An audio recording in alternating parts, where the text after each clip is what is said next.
Atin pong napag-aralan kagabi ang unang bahagi ng ating paksang pinag-aaralan ngayong gabi tungkol po sa pagsasama-samang utos ng Diyos sa mga kapatid na magsasama-sama sa loob ng Iglesia ng Diyos. At nakita po natin sa pagtuturo ng Biblia na mayroong pangunahing batas ang Ebanghelyo na dapat maghari sa kapatirang sa Diyos sa Iglesia. Alam nyo, mayroon pong kapatirang sa Diyos Hindi naiiwasan na pagsanib sa Iglesia, magiging bahagi tayo ng kapatirang sa Diyos. At ang pangunahing batas doon sa kapatirang sa Diyos ay ang pag-ibig. Unang-una na yung pinag-aralan natin kagabi, ang pag-ibig sa Diyos. Una sa lahat ng bagay, buong puso, buong kaluluwa, buong pag-iisip, buong lakas, ang sabi ng ating nabasa. Ngayon, atin pong itutuloy, gaya ng ipinangako ko sa inyo, yun namang pag-ibig na utos sa magkakapatid. Unang-una, dapat po nating maintindihan, ang bumubuo sa kapatiran ay magkakapatid. Nakita natin kagabi, ang kahulugan ng magkakapatid.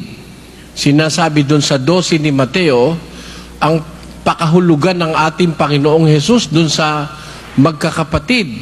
Ang akin ng wikang mga kapatid at ang aking ina ay ang kasama kong gumaganap ng kalooban ng aking Ama na nasa langit. Kaya nasa loob man ng iglesia, kung hindi naman gumaganap ng kalooban ng Diyos, hindi maituturing yun na kapatid. Manapa, nakakabilang yun dun sa sinasabi nung ating binasa kagabi na mga bulaang kapatid, mga hindi tunay na kapatid. Ang tunay na kapatid na ibinibilang ng Diyos sa iglesia ay yun pong mga taong gumaganap ng kalooban ng Ama sa iglesia. Ano ang pangunahing aral sa magkakapatid sa iglesia? Yan po'y ang pag-ibig. Unay sa Diyos, ikalaway sa kapatiran. Pakinggan nyo sa unang Pedro 3, ganito nakasulat. Sa 2. 2:17, igalang ninyo ang lahat ng mga tao. Ibigin ninyo ang pagkakapatiran. Ayon, ang sabi ron, ibigin ninyo ang pagkakapatiran. Ang sabi po dito sa, hindi po fraternity, paniniwala nung iba, nagtayo ng fraternity, brotherhood daw. Kagaya nung paniniwala nung tawag doon, yung mga mason. According to them, masonry is a brotherhood o kapatiran. Yung mga fraternities at sororities sa mga universidades, tinatawag din nila yan na kapatiran. Pero ako naniniwala ng kapatiran yung kagaguhan yun. Pero mo, pag nag-hazing, pinapatay yung nag-a-apply. Diba, napakarain ng namatay dahil dyan sa mga fraternity na yan. Biro mo, maglalagay ka ng kapatiran, papatayin mo yung papasok sa kapatiran. Walang ganon sa Biblia. Ang tunay na kapatiran sa Diyos, magmamahalan. Ang sabi, pakinggan nyo, sa 2:17 ng unang Pedro, ang pangungusap na mula sa Diyos ay ganito, honor all men, love the brotherhood, fear God. Inyo ang wikang igalang ang lahat ng tao, ibigin ninyo ang kapatiran or the brotherhood. Fear God, matakot kayo sa Diyos. Kaya bahagi po ng pagkatakot sa Diyos, mga kapatid, ang pagmamahal o pag-ibig sa kapatirang sa Diyos. Yan. Hindi mo masasabing natatakot ka sa Diyos kung wala kang pagmamahal sa kapatirang sa Diyos. Kaya yung pag-ibig na pangunahing aral ng Ebanghelyo, inia-applyan unang-unay sa Diyos, ikalaway sa kapatiran. May kapatirang ang Diyos ang nagtatag. Yan ay ang kapatiran sa loob ng iglesia. Pamikakapatag, ngaraking kapampangan. Yang kapatiran na yan ang wala sa Katoliko. Wala yan. Kahit na ano pa mangyari sa iyo, walang pakialam yung kapwa mo Katoliko. Hindi, marami ngayon sila nga, sabi ko nga sa inyo, nag-aaway-away sila Mga senador, mga pulis. Dahil, biro mo, sasabihin mo, iglesia mo ang totoo. Tapos ang mga miyembro, walang pagmamahal sa kapatiran. Nakasulat yan sa Bibliang Katoliko.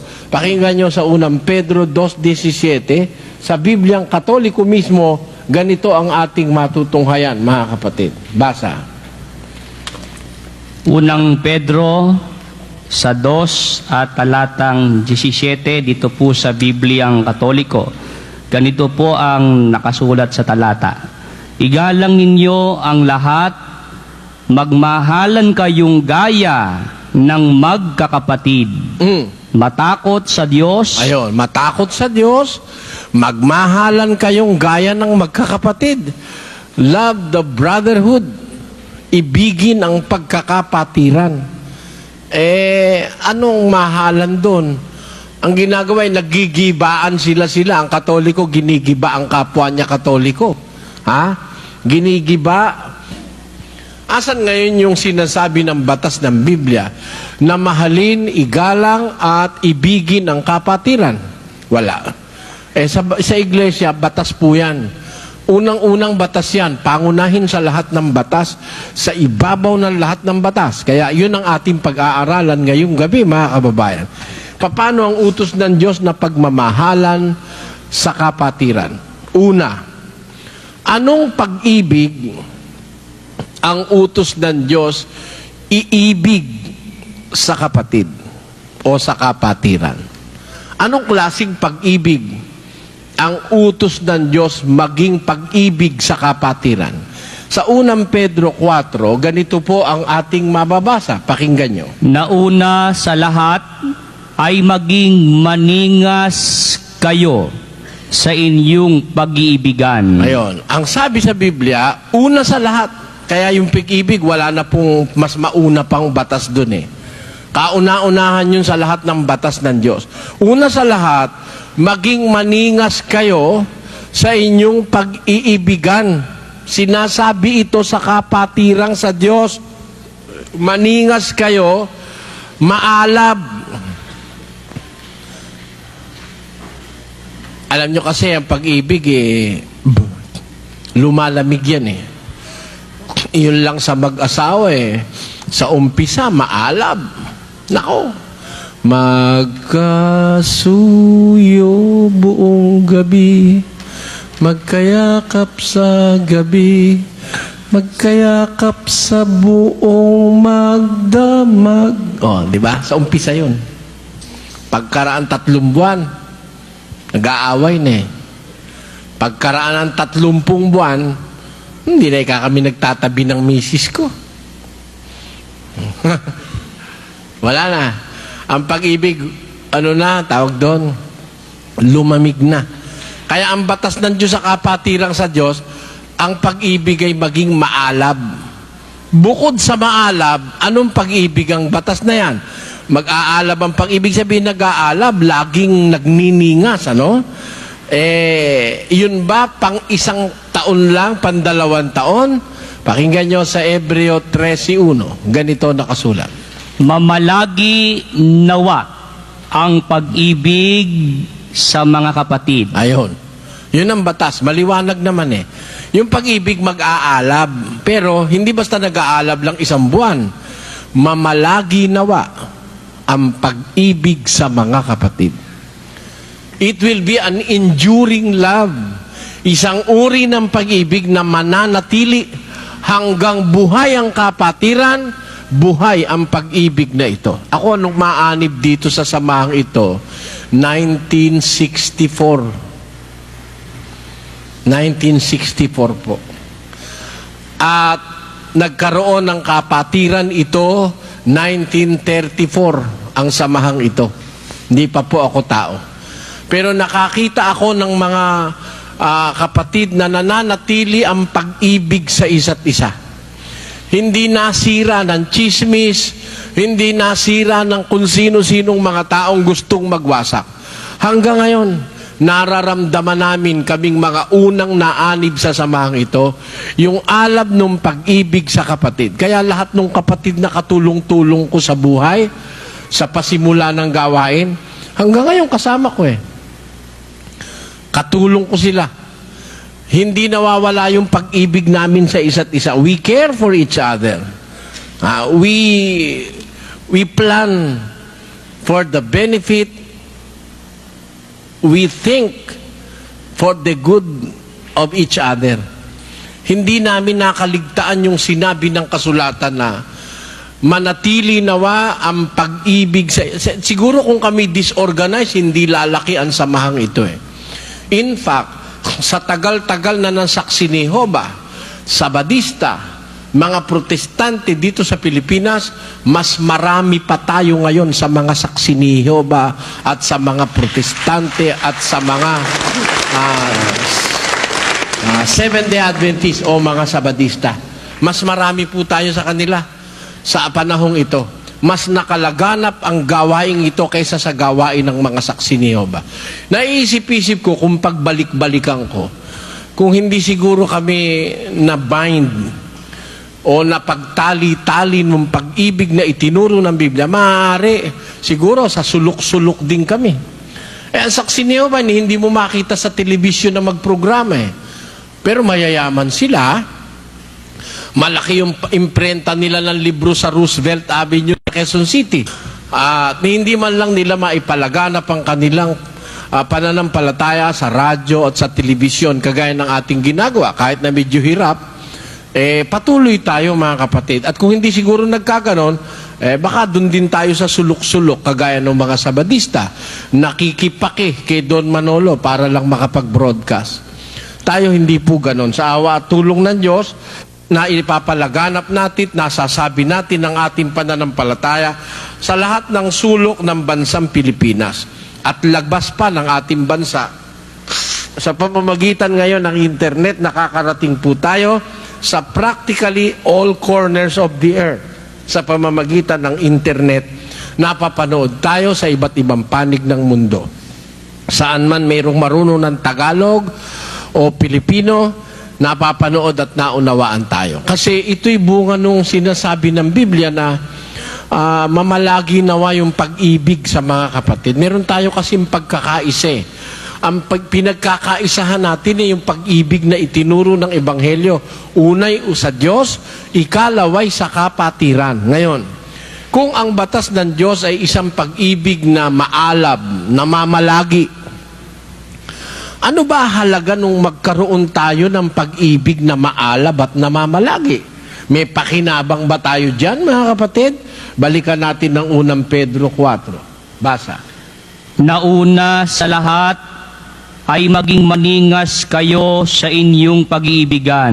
Bakit? Sapagkat ang pag-ibig ay nagtatakip ng karamihang kasalanan. Nakita nyo? Kaya utos pala yung mag-ibigan ng magkakapatid. Ang pag-ibig sapat para magtakip ng kasalanang nagagawa ng tao sa harap ng Diyos. Pag nakita ng Diyos ang pamumuhay mo namumuhay ka sa pag-ibig, nagkakasala ka man sa Diyos yung mga kasalanang hindi mo naman sinasadya, nabigla ka o bunga lang ng kahinaan mo, takpan yun, natatakpan yun. At yun ang kapalaran ng isang naglilingkod sa Diyos, na ang ating kasalanan ay hindi na makita ng Diyos, natakpan na ng pag-ibig na namamalagi sa kapatiran. Pakinggan nyo sa Roma 4. Basa. Na sinasabi, mapapalad yaong ang kanilang mga pagsalangsang ay ipinatawad at ang kanilang mga kasalanan ay nangatakpan. Mapalad ang tao na sa kanya'y hindi ibibilang ng Panginoon ang kasalanan. Nakita nyo? Kapalaran pala ng kapatiran yon. Mapalad ang tao na ang kanyang kasalanan ay ipinatawad. Ang kanyang mga pagsalangsang ay nangatakpan. Mapalad ang tao na hindi ibibilang sa kanya ang kanyang mga kasalanan. Maliwanag kung gayon, mga kapatid, na meron palang malaking benepisyo ang kapatiran kung matuto tayo ng maalab na pag-ibig na nananatili sa ating sarili. Yun pala'y nakapagtatakip ng ating mga kasalanan. At hindi basta kasalanan, ng karamihang kasalanan, ang sabi ng Biblia. Natatakpan ng pag-ibig ang kasalanan. Meron tayong shortcomings. May kapintasan tayo bilang tao. Meron tayong mga pagkakamaling nagagawa. Pero pagtingin ng Diyos, hindi niya nakikita yon. Ang nakikita niya kasi nangingibabaw yung pagmamahala ng magkakapatid eh. O ngayon, ang tanong ganito. Kung tayo may pag-ibig, ano ba ang ginagawa ng pag-ibig? Baka sabi natin, may pag-ibig tayo, nagbubuntalan tayo. Duda ko ron. Sabi natin, may pag-ibig tayo, meron tayong pulubing kapatid, binabayaan ninyo. Walang pagkain. Meron kapatid, walang bahay, inuulanan sa daan, parang Katoliko. Ang yayaman ng Katoliko. Pagkayayaman, lahat ng negosyo sa Pilipinas hawak ng Katolisismo. Ang 15 pamilyang may kontrol ng ekonomiya ng Pilipinas, puro Katoliko yan. There are only 15 families in this nation that control the economy of this nation. Puro Katoliko yan. Pero sa kabila ng katakot-takot na kayamanan at resources ng Katoliko, makakakita ka sa daan ng mga Katolikong walang bahay, walang makainan, namamatay doon sa ospital, na walang gamot. Lalo na pag ang ospital ay pinatatakbo ng Katoliko sa Mexico, sa Peru, dito sa Pilipinas. Ay nako, ang gaganda ng ospital. Ang gagandang libingan. Pag dinala mo ron, hihingan ka ng advance Pag walang advance, biya mo na namimilipit ka nagchichismisan yung nurse At saka yung doktor, namimilipit ka, di ka mo napapansinin Katoliko rin yun. Katoliko rin yung mga nurse. Wala kang maramdaman pagmamahal. Mga suplada, papunta ka dyan sa provincial, ay, ang susuplada. Mga doktor, mga nurse. Basta mahirap ka, para kang taing pusa. Kaya tama-tama yung kanta ron They just lie there, and they die there. They die there. Patay ka. Pag nadala ka dyan sa mga walang pagmamahal na mga ospital na pinalalakad ng mga taong hindi natuto ng pagmamahal sa kapwa. Kaya masasabi natin, hindi sinusunod ng Katoliko yung batas. Paano mo masusunod? Sasabihin sinusunod mo, yayaman ninyo Meron kayong miyembro, nagpapalimos, walang makain. Itong samahang ito, hindi kami mayayamang masyado. Sapat-sapat lang, kung minsan kulang pa rin Pero hindi namin natitiis na may isang kapatid nagpapalimos sa daan sa samahang ito. Wala nun. Wala nun. Pag walang kapatid, walang matiran. Kahit kapirasong kubo-kubo lang dito, tinatanggap natin. Hanggang nga sa katatanggap natin, nakapasok yung tik-tik ng iglesia ni Manalo rito sa Central Dahil hindi tayo nagtatangi ng tao kahit Katoliko. Yun nga ang nanay nung isang kapatid Katoliko Tinanggap ko dun sa Central Pagkalinggo, may pagkakatipong kami, lalaya siya, pupunta siya dun sa bayan, sa Apalit, dun siya nagsisimba. Pero sa amin nakatira, sa amin kumakain. Meron nga, iglesia pa ni Manalo, tinanggap namin 7, dun sa kabilang compound. Kasi, naniniwala po kami dun sa sinasabi ng Diyos na ang pagmamahal, ang pag-ibig sa kapwa, nagtatakip ng karamihang kasalanan. Yun ang benefit ng matuto tayong magmahalan sa kapatiran. Pero ano ba ang bunga kung isinasagawa na natin yung pag-ibig na yon? Anong bunga nun? Ano ang ibig sabihin nun kung nakikita tayong nag-iibigan? Ano ibig sabihin nun? Sa 13:34 ni Juan. Pakinggan nyo. Isang bagong utos ang sa inyo'y ibinibigay ko. Sabi ng Panginoong Jesus, A new commandment I give you. Isang bagong utos ang sa inyo'y ibinibigay ko. Anong utos yon? na kayo'y mangag-ibigan sa isa't isa, na kung paanong inibig ko kayo, ay mangag-ibigan naman kayo sa isa't isa. Sa ganito, Sa ganito'y mga kikilala ng lahat ng mga tao na kayo ay aking mga alagad, kung kayo'y may pag-ibig sa isa't isa. pagka yung palang pag-ibig ay nakikita, nagaganap, yung pala ang tatak ng pagiging alagad. Sa ganito'y makikilala ng mga tao na kayo'y aking mga alagad kung mayroong kayong pag-ibig sa isa't isa. People will know that you are my disciples when you love one another. Kaniti abalura ren tao'y kayo alagad na kayo, nung ating kong lugod king metong at metong. Yung pala naman ang tatak ng pagiging alagad eh. Ang dae-dae dyan, Kristiyano raw sila eh. I have a Christian spirit down in my heart. Hey. Down in my heart.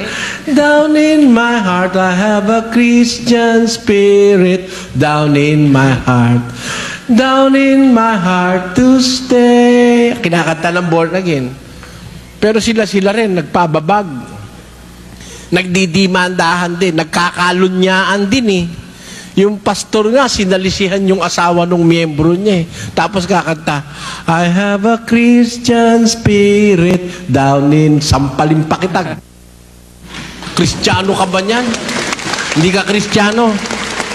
Ang Kristiyano, may pag-ibig na nananatili. At kung may pag-ibig ka, hindi mo papakialaman yung asawa ng miyembro mo. Paglapastangan na sa Diyos, paglapastangan mo pa sa karapatan ng kapwa mo lalaki at nung babae. Pero mo, 5 buwan buntis yung babae, si Amanda, pinakialaman ng pastor. Oh, kilala Amanda na yon. 5 buwan buntis. Di sobra yung pastor mo, ganid sa laman, pati buntis, binubuntis pa. Tanyo? 5 buwan. Alam niyo, 5 buwan, pag ang babae, 5 buwan, matindi ng, parang nakakain na ng isang pakuwang medyo halagang mga 100 piso yun eh. Pagka, 5 buwan buntis. Pinakialaman, yun ba ang pag-ibig na natutunan nyo sa inyong samahan? Na yung diakono at diakonisa, yung kapitbahay namin dun sa San Marcos, nandun sa isang truck ng saging, nandun yung diakonesa, puting-puti. Ha? Nakahiga sa saging, nakapatong naman yung diakono, dun, sa loob ng truck. Kasi matanda na yung asawa ng diakonesa. Ayun, nagpapaasawa sa iba. Pero sila raw ay maliligtas. Maliligtas. Pagmamahal ba sa kapwa yung tinuturotot mo yung asawa mo? No. Kaya sasabi ko sa inyo, kapatid ang pinakamahalagang batas ng Diyos, wala sa maraming relihiyon eh. Pangunahin na sa Katoliko. Pag-ibig ba yung pabayaan mo yung kapwa mo Katolikong walang malamon? Inuulanan doon. Yung pare sa simbahan ng Quiapo, maganda yung lugar niya sa taas. Naka-aircon siya. Pero yung kanyang mga disipulo na Katolikong nandot nagpapalimo sa simbahan, nakasara yung pinto ng simbahan, nandun, namamaluktot, walang kumot, walang unan, umaambon. O ano yun? Pag-ibig ba yun? Ba't hindi mo buksan yung simbahan? Ang totoo naman, hindi naman ikaw ang nagpatayo niyan. Ang nagpatayo niya, ang mamamayan. Tumulong sa pagpapatayo ng ating simbahan. Nung pinapatayo, ating simbahan. Nung nakatayo na, akin yan. Hindi ka pwedeng pumasok pag ayaw kung pumasok ka. Di ba ganyan? Totoo, hindi. Totoo yan. O kasi, totoo naman kasi sinasabi ko eh. Kung hindi totoo, ba't naman kayo magdaramdam? Hindi naman ako papansinin kung hindi totoo. Kaya pinapansin nyo, totoo sinasabi ko eh. Patunayan nyo munang may pag-ibig na namamalagi sa inyo. Kasi ang sabi ng Panginoong Jesus, sa ganito, makikilala ng mga tao na alagad na kayo kung kayo'y may pag-ibig sa isa't isa. Dito makikita ng mga taong kayo'y aking mga alagad kung may pag-ibig kayo sa isa't isa. Yan. Yan ang tatak ng tunay na samahan o brotherhood, yung pag-iibigang magkakapatid ayon sa utos ni Kristo. Ang atin ngayon siyasati ganito. Ano ba yung pag-ibig na utos ni Kristo? Marami kasing pag-ibig eh. Oh, dito nyo lang naman maririnig ito, hindi naman sa pagmamalaki. Di ba totoo? Maraming pag-ibig. Bawal na pag-ibig, laging nakakubli, baliw na pagmamahalan, wala ng pag-asa at karapatan. At ano? Merong pag-ibig, bawal. Utos pala pag-ibig, anong pag-ibig ang gagawin natin? Meron naman pag-ibig. Pag-ibig na walang dangal ang alay ko sa'yo. Sana ay malaman mo. Diba? May pag-ibig, walang dangal eh. Bakit?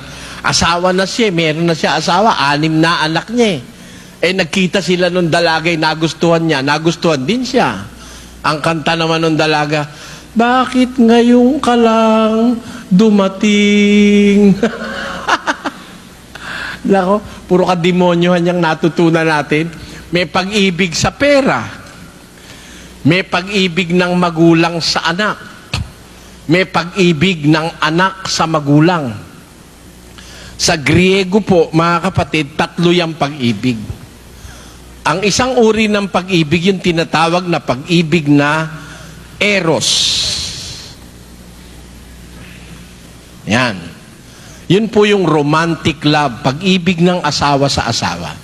Ang ikalawang pag-ibig ay yung pag-ibig na philia o pag-ibig sa kamag-anak, sa anak, sa kapatid, sa tiyuhin, sa tiyahin. Ang ikatlong pag-ibig ay yung pag-ibig agape.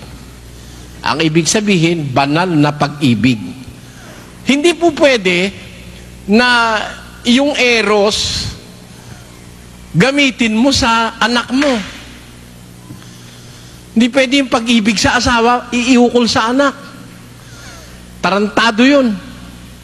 Meron akong alam na mga lalaki, pati anak niya ginagahasa eh. Kaya pala pagkahigpit-higpit sa anak, hindi ka ako pumapayag, nanganak ko'y ligawan. Kaya pala ayaw paligawan, tarantado siya pala ang dapat sa'yo, putulan. Walang yaka, pati anak mo ba naman may asawa kay? Naniniwala ba kayo dyan, mga kapatid? Dito po sa samahang ito, marami na akong dalagang nakausap na umanib. Kinukup-kup ko, naririto ngayon sa compound na ito. Biktima ng pansasamantala ng kanilang mga ama. Hindi lang sa 10 dalaga ang narito. Biktima ng mismong kanilang mga ama. Masasamang tao yung mga ganyan tao. Hindi kasi naturuan ng pagmamahal na tama eh. Ang eros, ginagamit sa asawa. Yung philia, ginagamit sa anak. Yung agape, ginagamit sa kapatid sa Diyos. Yung banal na pag-ibig. Yan po ang pag-ibig na iniutos ni Kristo sa kapatiran, yung agape. Banal na pag-ibig at pagmamahalan sa isa't isa. Anong klaseng pag-ibig yan? Hindi pwede yung eros eh. Hindi naman pwedeng tayo eh. Sabi ng Biblia, magbatian kayo ng banal na halik. Ay, mahal natin mga kapatid eh. Pagkikita natin, magli-lips to lips tayo. Aba, masama mangyayari niyan, magkakatorotutan dyan. Di ba? Turotutan labas ng marami dyan. Kaya hindi pwedeng gamitin yung eros eh, sa kapatiran. Hindi rin pwedeng gamitin yung philia sa kapatiran. Lalabas, pag hindi mo na kamag-anak, hindi mo na mahal. Sa kapatiran, hindi naman tayo magkakamag-anak, hindi ba? Pero kahit hindi tayo magkakamag-anak, may batas na pag-ibig para sa atin, yung agape. Anong klaseng pag-ibig yon? Pakinggan nyo sa 13:4 hanggang 8 ng unang Korinto. Ang pag-ibig ay mapagpahinuhod. Ayon. Ang pag-ibig mapagpahinuhod, mapibabata. Pag meron ka nung pag-ibig na banal, agape, mapagpahinuhod ka, natitiis mo yung pagkakamali ng kapwa. Napapatawad mo yung mali ng iyong kapatid. Kasi talaga namang magkakamali tayo eh. Lalo na, galing ka sa Katoliko, di ka naman naturuan ng aral ng Diyos. Siyempre, pagpasok mo sa iglesia, nakakagawa ka ng mali sa kapwa. Minsan, nakakapagmura ka. Minsan, nasisigawan mo. Minsan, nakakapagsinungaling ka dun sa kapatid. Pero pag may pag-ibig, magtitiis yung ginawan mo ng mali. Ang pag-ibig, mapagpahinuod. Inlugod, mapibabata. Tapos, At magandang loob. ayun, may maya papilubluban. Magandang loob ang pag-ibig. Alam niyo ang kahulugan ng magandang loob sa Tagalog, mga kapatid? Parang halimbawa, nagmagandang loob ka sa kapwa, nagluto kang tinola. Yung kapitbahay mo, nagmagandang loob ka, bibigyan mo isang tasang tinola. Hindi naman pwedeng bibigyan mo isang tasang tinola, ang kukunin mo yung ulo ng manok, yung paa, at saka yung pakpak. Kakahiya naman yun ang ibigay mo. Maaari ang ibigay mo siguro yung hita, yung puwad, yung pitso, yung atay o balon-balunan, yun ang ibibigay mo, nagmamagandang loob ka eh. Pero kung bibigay mo yung halimbawa, yung ulo ng saka yung palong, saka yung paa, lahat ng patapon, hindi magandang loob yun. Ang magandang loob, generous ang ibig sabihin nun sa English. Generous. And generosity knows no boundary. Generosity means giving more than you can give. Ayan. Yan ang kahulugan ng generosity. Pag may pag-ibig ka, magandang loob. Ano pa? Ang pag-ibig ay hindi nananaghili. Ing lugod alandirya. Tayo? Meron mga tao nananaghili. Halimbawa, nagwawalis siya. Hoy! Tulungan nyo naman ako. Pinabayaan nyo na ako mag-isa rito. Kayo, nakaupo lang kayo dyan. Ako, pinapabayaan. Pagod na pagod ako. Para bang meron siyang pananaghili. Pag may pag-ibig ka sa kapatid, mahal mo yung kapatid, pagod ka man, mahal ko naman siya, hindi bali. Hindi bali pagod ako, okay lang. At kung mahal ka naman ng kapatid, hindi ka naman papabayaang mag-isang mapagod. Tutulungan ka niya. Yung pag-ibig, walang pananaghili. Alandirya. Nano pa? Ang pag-ibig ay hindi nagmamapuri. Ang pag-ibig, hindi nagmamapuri. Hindi kagaya nung iba. Ako, ganito ako. Yan, tarantado yan. Ako, ganito ako. Bida yan palagi. Ipinagmamapuri niya yung kanyang sarili. Yun siya ang pinakamabuti sa lahat. Kaya pag nakakita kayo ng tao na siya ang pinakamabuti, mapuri ng mapuri, nagmamapuri sa kanyang sarili, walang pag-ibig yun sa kapwa. Ang pag-ibig kasi hindi mapagmapuri eh. Silent siya. Meek. Ayan. Tuloy natin. Hindi mapagpalalo. Hindi mayabang. Ang pag-ibig di mayabang. Kaya ako, allergic ako sa mga mayabang eh. Pag nakakita akong mayabang, lumalayo na ako eh. Magiging biktima ka ng kayabangan eh. Maniniwala ka, yabang-yabang. Naku, Brother Eli, kayang-kaya natin yan. Doon ako nasubo ng katakot-takot na subo sa kayang-kaya na yan. Kayang-kaya palang ipatalo yung kaso. Kaya yung kayabangan, walang kwenta yun eh. Yung masyadong palalo. Kung may pag-ibig ka, hindi ka magyayabang. After all, ano naman ang ipagyayabang mo sa harapan ng Diyos? Hindi ka naman pwedeng magmapuri, magmagyabang sa Diyos. Kahit mayaman ka, mas mayaman ng Diyos sa'yo. Marunong ka, mas marunong ang Diyos sa'yo. Makapangyarihan ka, pansamantala lang yan. Ano ipagyayabang mo? 9:23 ng Jeremias. Pakinggan nyo. Ganito ang sabi ng Panginoon. Ano sabi ng Diyos? Huwag magmapuri ang pantas sa kaniyang karunungan o o magmapuri man ang makapangyarihan sa kanyang kapangyarihan. Huwag magmapuri ang mayaman sa kanyang kayamanan. Ba't ka naman magmamapuri kung mayaman ka? Eh, may mas mayaman sa'yo eh, ang Diyos. Kung marunong ka, may mas marunong sa'yo na pagyayabang mo. Ano ipagpapalalo mo? Kung may pag-ibig ka, hindi makikita sa'yo yan. Tuloy natin. Hindi nag-uugaling mahalay. Ang pag-ibig hindi nag-uugaling mahalay. Eh, manugaling alang kasinsinan. Meron mga tao, mahalay yung ugali, hindi masinsin. Ha? Magdamit, mahalay. May babae, kung magdamit, mahalay. Nilalabas yung kalahati ng dibdib. Pinakikita talaga yung kanyang hita. Ngayon, maglakad ka sa daan. Naku, mga babae nakakamiseta. Kung gaano kalaki yung suso, kitang-kita mo na. Pati uto nga, kikita mo eh. Mahalay. Damit, mahalay. Magsalita, mahalay. Makisama, mahalay. Meron, tatay, sa harap ng anak niyang dalaga, nakabrief. Kaharap yung anak nila, nagro-romansahan yung mag-asawa. Mahalay. Pangit. Kitang-kita mo ngayon, maglakad ka eh. Talagang magkakasala ka eh. Saka titingin mo kung interesado ka. Ay, araw-araw ka nang puro kasalanan ng magagawa mo. Lumabas ka lang, manood ka ng TV. Ay, nako, lalo na yung magandang tanghali ba, nagkagano ng mga babae ron. Umaganong-ganon pa, oh. Ay, nako. Matindi. Kaya ako, di na ako nanonood eh. Mabuti-buti, tang naiisip ko yung salita ng Diyos, baka kung ano maisip ko pa, pag nakita mong gumigiling yung mga nandun, talagang pinagigiling yung kanilang katawan dun. Kung ano-ano mapapag-isip mo ron pag nanood ka eh. Mahalay na kasi yung mundo ngayon eh. Sa damit, mahalay. Sa kilos, mahalay. Ang may pag-ibig, hindi ka mahalay. Dalaga ka, hindi ka magsusuot ng makakapagtukso ka dun sa mga binata. Kasi ang nangyayari dyan, yung nasa 2 Pedro 2, pakinggan nyo. Na may mga matang puspos ng pangangalunya. Nangyayari sa mga tao tuloy, nagkakaroon ng matang puspos ng pangangalunya. Ibig sabihin yung mata, puro kasalanan ng nagagawa at hindi maaaring maglikat sa pagkakasala. hindi ka tuloy matitigil sa kasalanan.